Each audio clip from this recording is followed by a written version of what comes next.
7장 6항 모든 회의의 최종 목적은 첫째로 종교와 교리가 흠이나 타락 없이 순수성을 지키는 데 있으며, 둘째로 교회 안에 질서와 안정을 지키고자 합니다.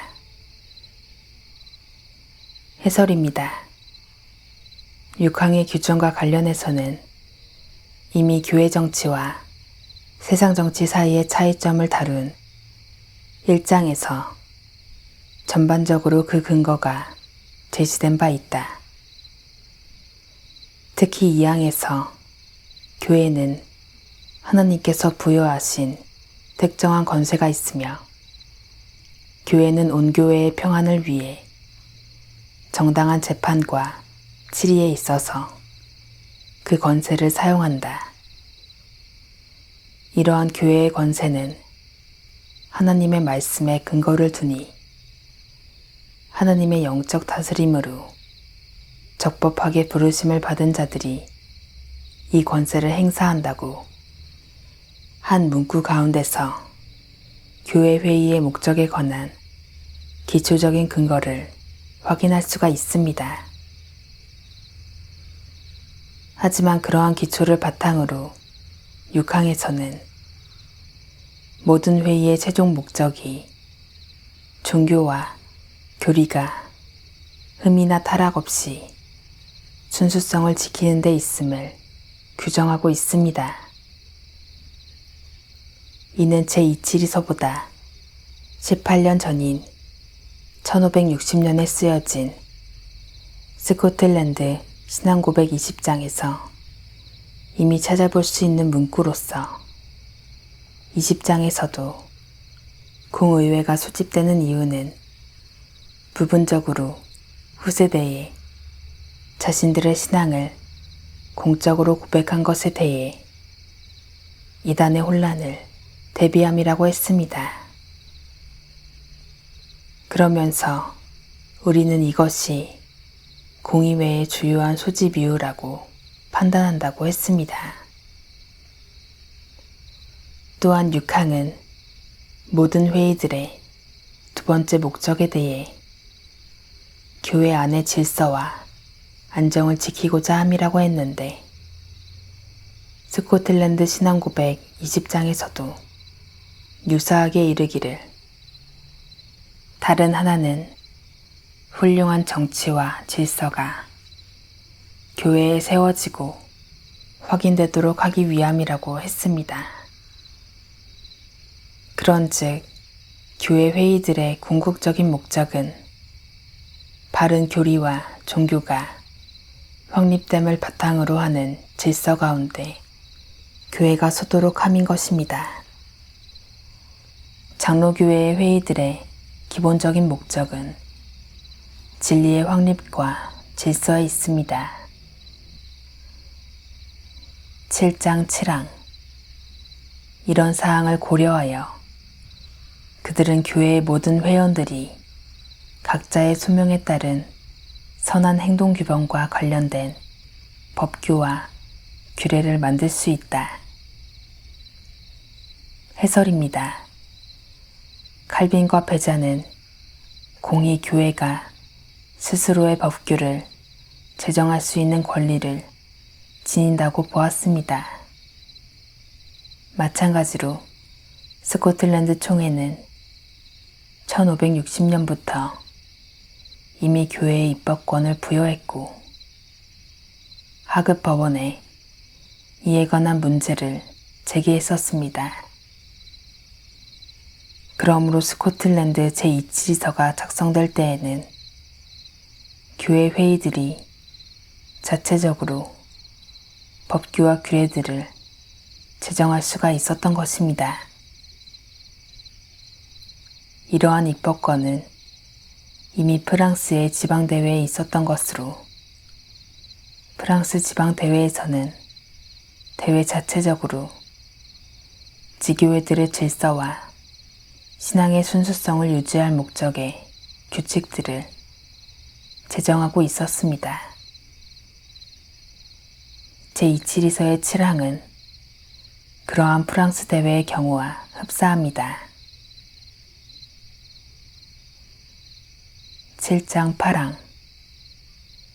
그들은 사람들이 오용하고 시대와 맞지 않고 유익하지 않으며 해롭다고 판단된 교회적 문제에 관한 모든 규정과 명령을 폐기하고 폐지할 권한이 있다. 해설입니다. 이러한 회의들은 입법권뿐 아니라 교회가 스스로 제정했으나 사람들이 오용하고 시대와 맞지 않고 유익하지 않으며 해롭다고 판단된 교회적 문제에 관한 모든 규정과 명령을 폐기하고 폐지할 권한이 있다고 8항은 규정하고 있습니다. 물론 8항에서 규정하는 것은 하나님의 명백한 말씀을 포함하여 규정하는 것이 아닙니다. 오히려 종교와 교리가 흠이나 타락 없이 순수성을 지키는 데 있으며, 둘째로 교회 안에 질서와 안정을 지키고자 교회가 각자의 소명에 따라 선한 행동 규범과 관련된 법규와 규례를 만든 것을 일컫습니다. 오히려 스코틀랜드 신앙고백 20장에 명시한 바 공의회의 이름 아래에 있는 사람들이 신앙에 관한 새로운 신조를 만들거나 하나님의 말씀에 위배되는 결정을 내린다면 우리는 그것들이 우리 영혼을 유일하신 하나님의 목소리로부터 끌어내리는 마귀의 교리와 같은 것으로 여겨 거절해야 한다고 함과 같이 사람들이 오용하고 시대와 맞지 않고 유익하지 않으며 해롭다고 판단된 교회적 문제에 관한 모든 규정과 명령을 폐기하고 폐지할 권한이 회의들 가운데 부여되어 있는 것입니다. 교회의 회의는 결코 무오하지 않습니다. 7장 9항. 그들은 교회의 정책과 선한 질서를 모욕하고 범법한 모든 자를 교회적으로 치리하고 처벌을 할 수 있는 권한이 있습니다. 해설입니다.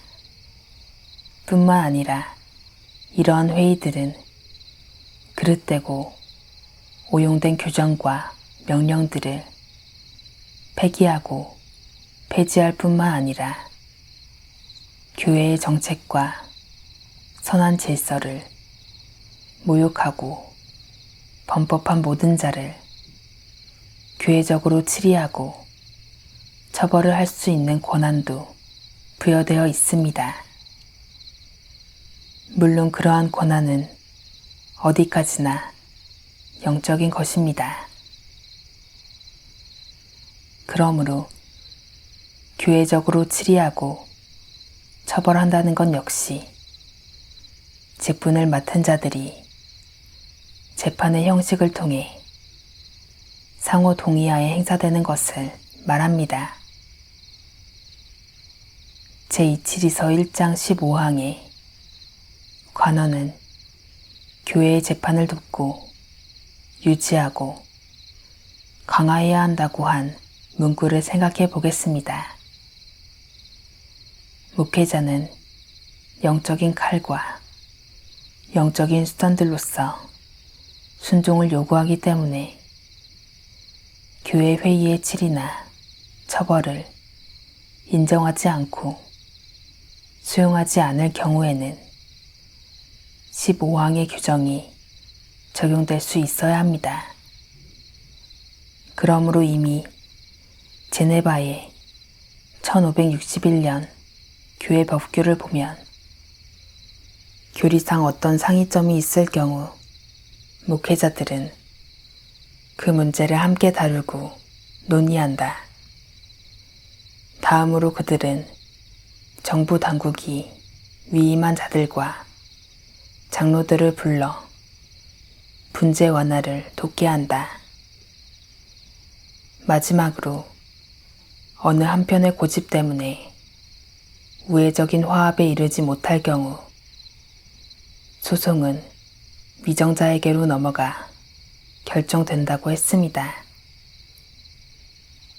이처럼 교회의 권세와 관원들의 권세는 모두 하나님께 속한 것이며 그 목적은 하나로서 바르게 사용한다면 이는 하나님의 영광을 더 높이는 것이 되고 경건하고 선한 백성들을 증대시키는 결과를 낳아야 하는 것입니다.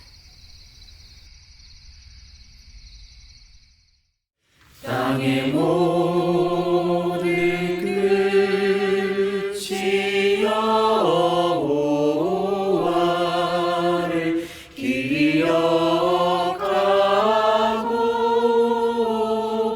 돌아오며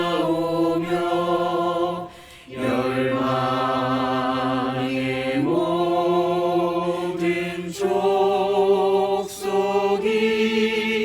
주의